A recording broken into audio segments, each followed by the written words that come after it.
The Bible story of Naaman, found in 2 Kings 5, tells of a Syrian military commander with leprosy who is healed by the prophet Elisha.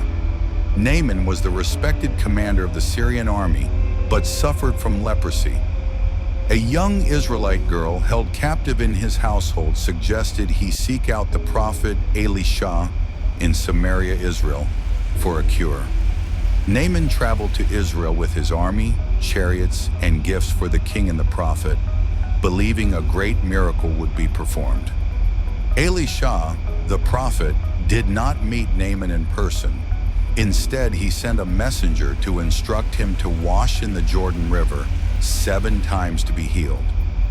Naaman was initially angry and insulted, believing the Jordan River was inferior to the rivers of his homeland. However, he eventually followed his servant's advice to obey the prophet and washed in the river. After washing 7 times, Naaman was miraculously healed, his skin becoming like that of a young boy. This led him to declare that the God of Israel was the only true God.